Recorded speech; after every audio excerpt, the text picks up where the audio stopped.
Nesta sequência de vídeos que estamos apresentando, analisamos o seguinte argumento: paradoxo do barbeiro implica o significante não pode significar ele próprio.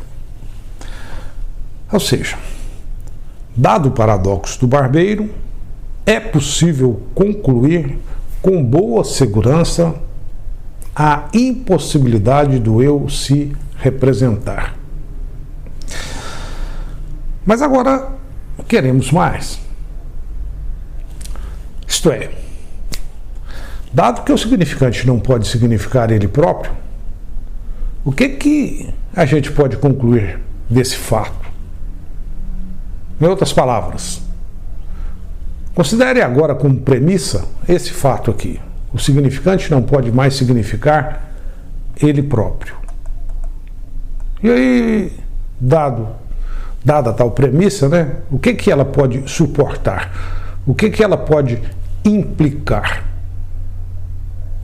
Bom, é claro que podemos ter inúmeras consequências a partir dessa premissa.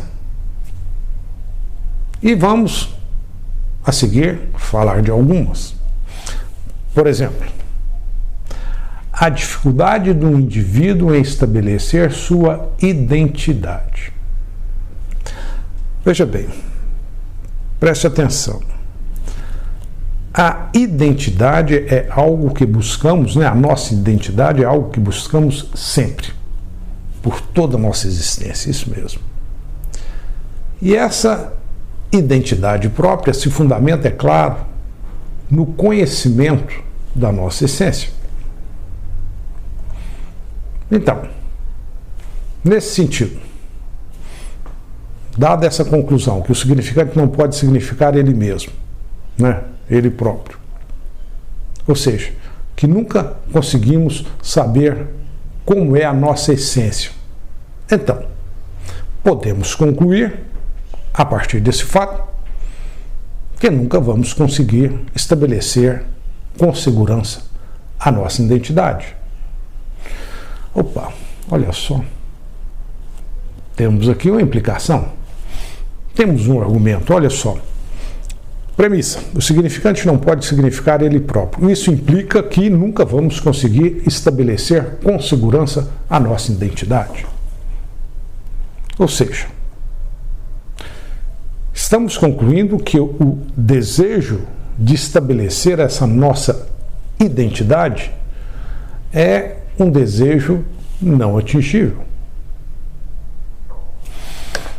Por isso, né, a nossa identidade é, digamos, uma certa imagem que tentamos construir a respeito de nós mesmos. Né? Opa, olha só, rapaz. Temos outro argumento. Dado que não conseguimos estabelecer com segurança a nossa identidade, isso implica que procuramos construir uma imagem a respeito de nós. E aí, né, a partir dessa imagem, procuramos nos relacionar com o mundo. E com a gente mesmo também, é claro. Olha só, que interessante, né? Temos aqui nessa conclusão, né, um jogo de representação, né? A identidade que construímos para nós é um certo tipo de representação que fazemos para nós. E aí surge uma outra questão. Será que dá para confiar nessa representação, né? Na representação que construímos a respeito de nós mesmos? Né? Quando confiamos nessa representação, isso nos alivia, pois isso evita que a gente fica correndo, digamos, atrás de nós mesmos, né? Por outro lado, se a confiança não se estabelece, podem aparecer os conflitos. Conclusão de tudo isso. Temos outro argumento. Dado que o significante não pode significar ele próprio, então nunca estaremos em casa. na casa em que encontramos a nossa essência. Ou seja, ou melhor, nunca estaremos em casa, nunca atingimos a nossa essência. E isso, é claro, pode ser conflituoso, né? Pois nesse sentido, né, a nossa identidade nunca é plenamente atingida, né?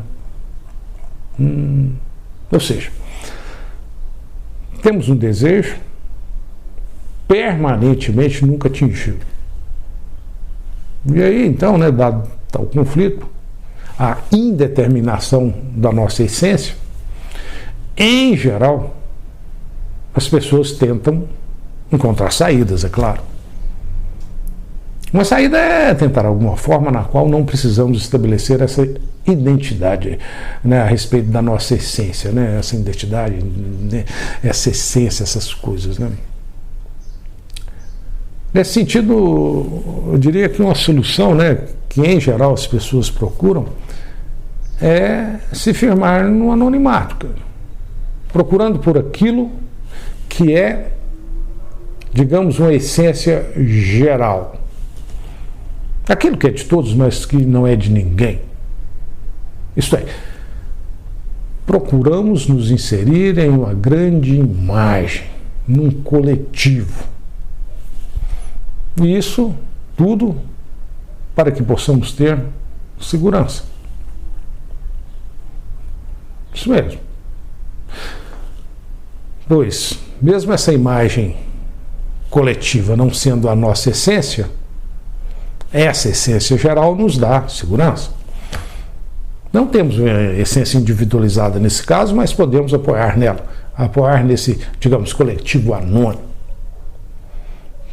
Temos, portanto, olha só, nesse caso, uma renúncia à identidade pela busca da essência geral. Veja só, presta atenção, temos outro argumento.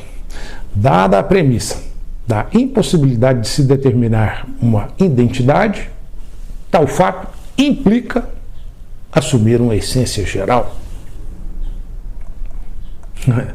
Nesse caso, né, a conclusão diz que assumimos uma essência que não nos pertence individualmente, mas é algo que compartilhamos com os outros. Compartilhamos essa coisa, né? Esse anonimato abstrato, né? Veja só,